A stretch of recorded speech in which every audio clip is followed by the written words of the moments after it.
race. Knights of the Round Table, we are not. Hi everybody, Greg Rust, Andrew Van Leeuwen and Dan Herrera with you for this edition of the KTM Summer Grill. A bit of a convo here in the Man Cave about the year that was for Erebus. 2023 was stunning for all sorts of reasons, not just Brodie Kostecki's championship win. Boys, welcome. In the past, we may have seen a scenario where those that start the year with a bang get mowed down toward the end or whatever. It certainly did not happen in their case, did it? It didn't. I think that, the first thing to cover off, Rusty, is like what an amazing news story and a really good news story and a positive in what was a really tough year for Supercars with, a lot of criticism around Gen 3, the ongoing parity discussion. Amongst it all, we had a good news story. We had a new team win the team's championship, a new drivers champion. Shane Van Gisbergen is great, amazing driver. It was amazing watching him rack up titles, but it's nice to have a new face on top and a new name and sort of breathe that fresh life into the sport through a new champion. So, I think it can easily get lost at just what a great news story this really is. These guys winning the championship. As you said, we've seen before when we've had rule changes. So 2013, we had Car of the Future come in. Brad Jones Racing, for example, bolted out of the blocks, but they couldn't execute that into a championship win because Triple Eight ran them down. That happened over the course of the season. 2015, Tickford did execute and win a championship, but Triple Eight were probably the faster team by the end of that season once, the sort of the wave that came with the FGX sort of had died down a little bit. Triple Eight came back at them. In Adelaide this year, Erebus was still the fastest team. Brodie was putting that car on pole position on Saturday. They still had the edge over Triple Eight. Triple Eight didn't make the gains on them that we normally see them make when another team has a run of strong form. And I think that really says something. So forget about the fact, the strengths of the Camaro or whatever. Like, what a performance from that team. Dan, they have sort of been seen in the Supercars paddock, if you will, as like an independent outfit relative to a Red Bull or a Dick Johnson Racing or so on. That in itself is a great story to think that a team of that calibre could do that. But really, they've arrived now. They're a main player, aren't they, with what they've achieved collectively? They have. They've hit the big time, and there's always been that underdog vibe or reputation about Erebus. They were keen to say that wasn't the case at the start of the season, and now they've proven it. They really took the fight to Triple Eight into everyone, and they were forcing Triple Eight into sort of unconventional things or to have to take some risks at the back end of the season to try and run Erebus down. So I think they've really, they've shown that they've got the smarts, and obviously Brodie Kostecki as well. He's shown that he's been able to get a handle on these cars and get the very most out of them. Let's focus on Brodie Kostecki, the driver here. Roland Dane is in fact coming up as a guest here on the Summer Grill. He wrote a great piece, his Roland's View opinion piece, which shared a bit of Brodie's story. The way he managed the season, the way he, as a young man, against the pressures of a well-experienced Shane Van Gisbergen, held on to win that title was remarkable. Yeah, and he just never looked like he was going to drop it at any point. Like, once he got into that commanding position, obviously he had a bit of heat from Will Brown, his teammate, but he could sort of see him off, and you just knew that once Brodie got going, he was not going to mess it up because he is a stone-cold superstar. And we really have to appreciate these talents when they do come along. Like, it's easy to just go, okay, he's just won the championship, whatever. But, I have, everyone has their own grading system on drivers and where they think they're at, whether it's letters or numbers. But those A-plus drivers, Supercars is full of really good professional drivers. But there's just that class of guys that have just got an X factor. They're the A-plus guys, and Brodie is absolutely one of them. The guy hadn't won a race until this year. And once those floodgates opened, it all just really clicked for him. And just exceptional. What I really love about in a race car driver is when they are just raw talent, exceptional raw talent, and that's what he got. He's getting the best out of the car every time he hops in it. So he's been a massive asset for Erebus in that way this year because he is someone who could maximise the car speed week in and week out. And realistically, Will Brown didn't do that. He had peaks and troughs in his form, whereas Brodie just didn't. He was just on it the whole time because that's the calibre of driver he is, and he is a world-class guy. We have to talk about his past. He did it the hard way. It wasn't just come in, lavish spending. You know, the Kostecki family invest No a lot. silver spoon. No silver spoon. No, the Kostecki family invest a lot of money in this sport, but it wasn't necessarily on Brody's side of the Kostecki family where that investment was in the junior categories. You know, he was the one who stopped racing Super 2 so they could convert the car to do the wild card and all that sort of stuff. He did the hard yards. He's done the hard yards in terms of developing this immense, and I mean immense, wealth of understanding of engineering and the mechanical aspects of a car, which when you go to a new car, turns out that's really handy when you can actually, he can imagine what the car's doing under him. You know, he's just built up all of these pillars as a race car driver that have just made him like as good as they get, you know, and it's a super exciting talent, and we should really enjoy it because I have a feeling that he's going to be a NASCAR driver probably in 2 or 3 years because I think that's where he wants to go, and I think he's absolutely good enough to do it. So I think for the next couple of years, we should just really enjoy having Brody Kostecki in our championship because they don't come along all that often, guys that are just that good. Dan, let's explore that a little bit further. Clearly, Bathurst and the story of the days leading up to the 1000 and what they were doing in that car were remarkable. That is obviously something he desperately wants to tick for next year. But he quenched a little bit of that thirst for NASCAR in 23, and there's more on the table for 24, isn't there? Yeah, that's right. So obviously at RCR, Richard Childress Racing, they think very highly of him. They're going to have him back. It seems like they've formed a real sort of alliance with Erebus. Like you say, the Bathurst 1000 is the one that certainly the one that he's still got to tick off in Supercars if he wants to win the championship again. I think if we're going to be hard markers, it's probably the only thing we can hold against Erebus at the moment. I think Triple Eight just sort of outsmarted them over the course of that weekend. I guess the way that Triple Eight really focused on a race car and then strategizing in race as well. And I think that's something we heard Barry Ryan earlier in the year talk about, just Erebus learning how to strategize when they've got, you know, 2 fast cars. I think there's still, that's probably the small place where there's room for improvement for them. But aside from that, it's all top notch. I think the other thing just to add about Kostecki is that he's a racer. So we've seen plenty of drivers where if you give them a good car and they're out in front and they can churn out the lap times. But the other thing that Kostecki has is that in hand-to-hand combat, we can see he's one of the very best as well at placing a car and actually thinking about, you know, where to position himself relative to his rival. He's the whole package. I think that that's a really important point because I think when Shane Van Gisbergen's out there and he's in a position to win, he pretty much fancies that he can outrace anybody in the category.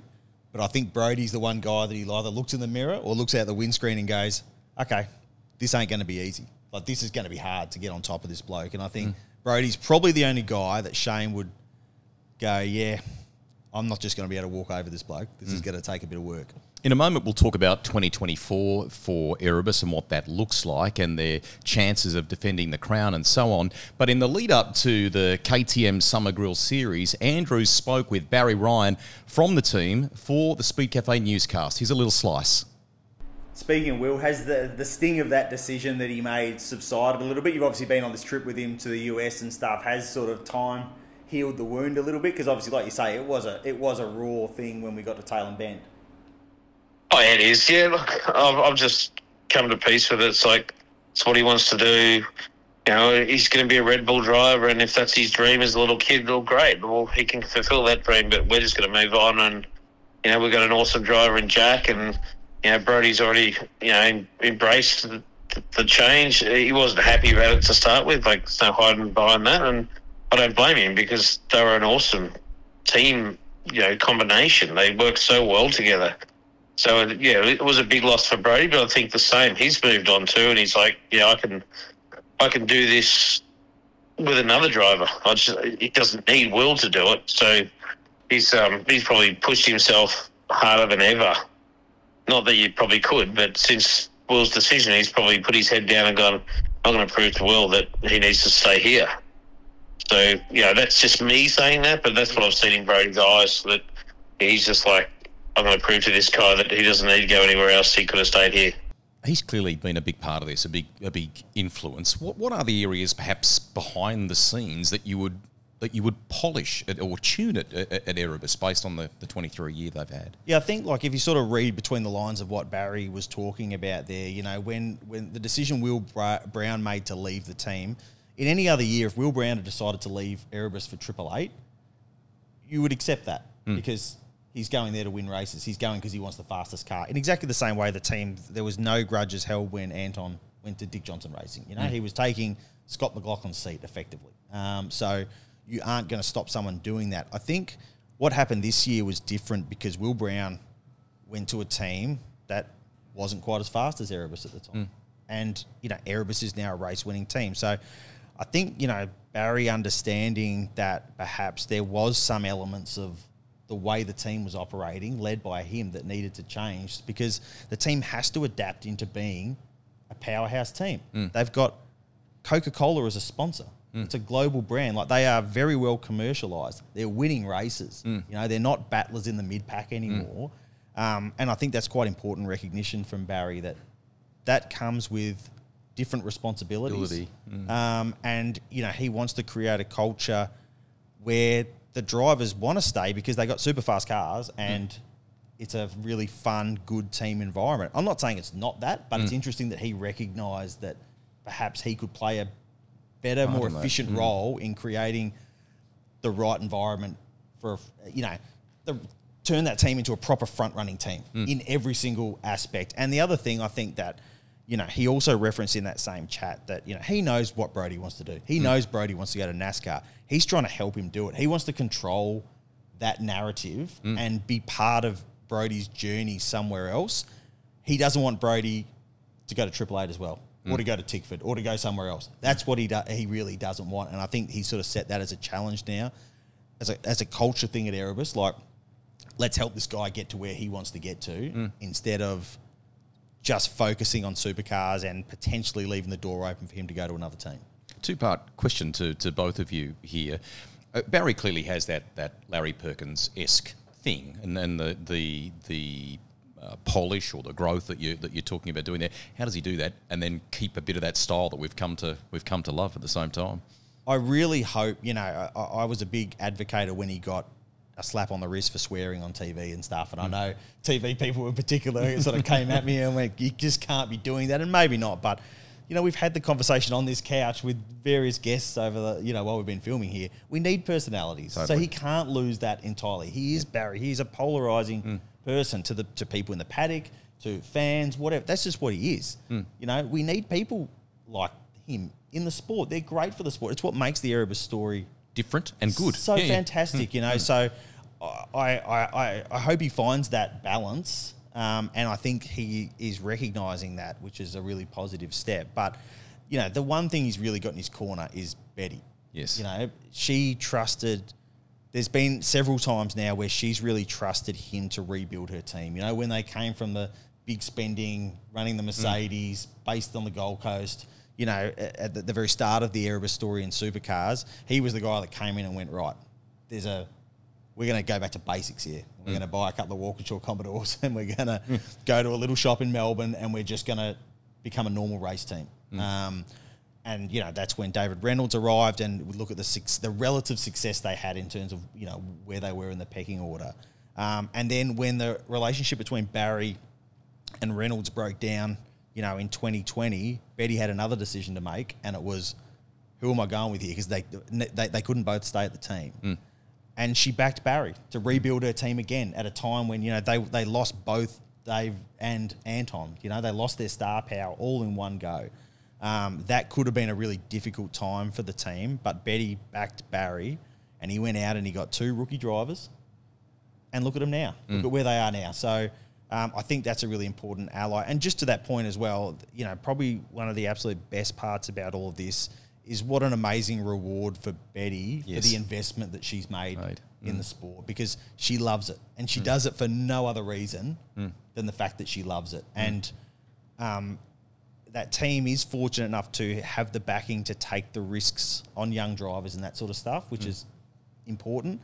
But for Betty to be able to stick a team's championship trophy on her mantelpiece, that's an amazing reward for someone who has invested a lot and done a lot for our sport. To you both, 2024 for them, the driver lineup, great that you've got a champion coming back to defend the crown. They've been good investors, as you talked about, in young talent along the way through the academy and so on. What's 24 going to be like from a driver lineup point of view? Yeah, I mean, they've got Jack LeBrock in there coming to replace Will Brown, but Jack LeBrock's actually coming back to the family. He's, his first years in Super 2, GT World Challenge, was Australian GT at the time, were with Erebus. They gave him his first start in the top flight in the Enduros.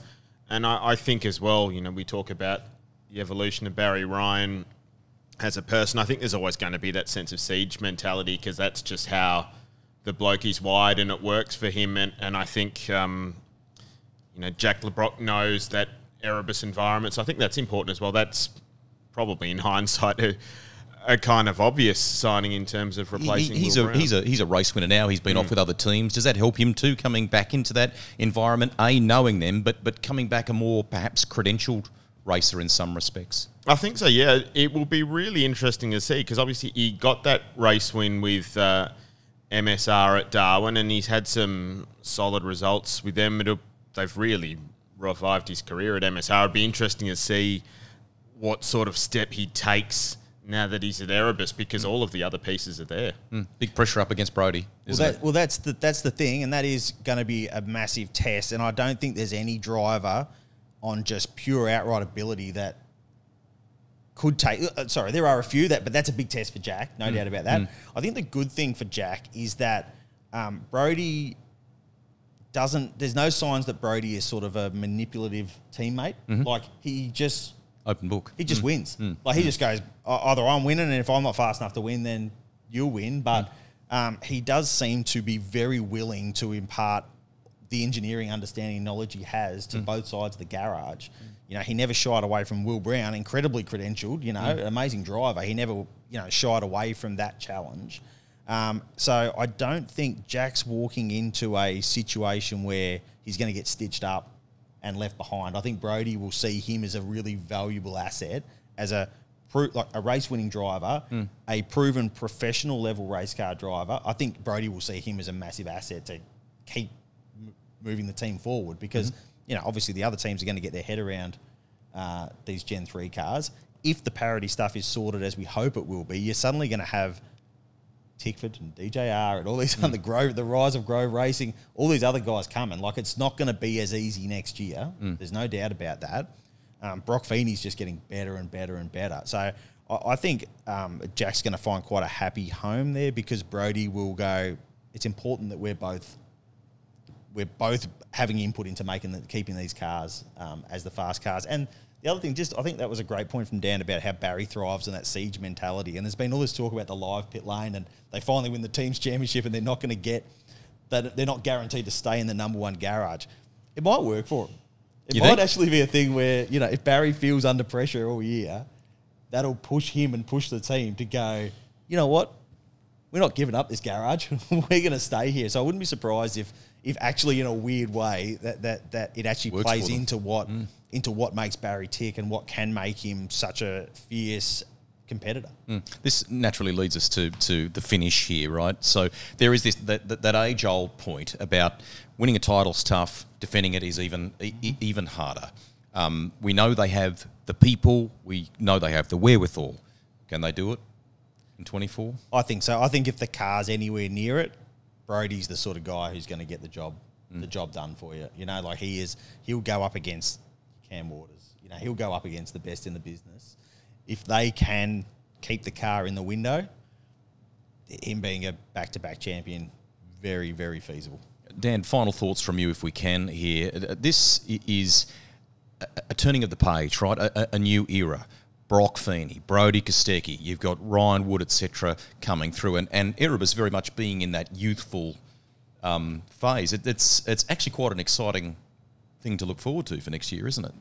It is, yeah. I mean, it was at Wanneroo back in April where I think we saw the youngest podium ever. It was Brodie Kostecki, Will Brown, Brock Feeney, and obviously, yeah, Will switch. Will switch camps, but he's still there in the championship. So yeah, it's it's a really exciting time. And I think the other thing I'm excited about is that Brody Kostecki he's a little bit Van Gisbergen-esque in his personality. He's maybe slightly reserved, but just says what he wants to say.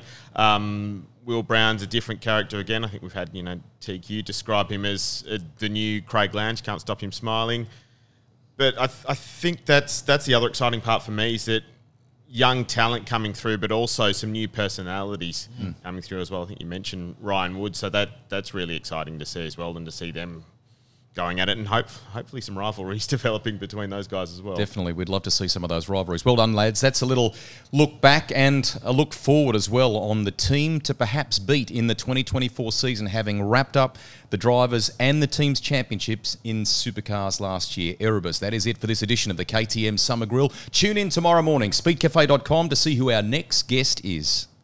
You could be a winner each episode of the Summer Grill. KTM are giving you the chance to win a bar stool, a mug, and this race-inspired clock as well. So there's more good reasons to tune in and hear from some of the stars of world motorsport here as a part of the KTM Summer Grill. All you got to do is click on the link below, fill in your details, and you could be in the running to win.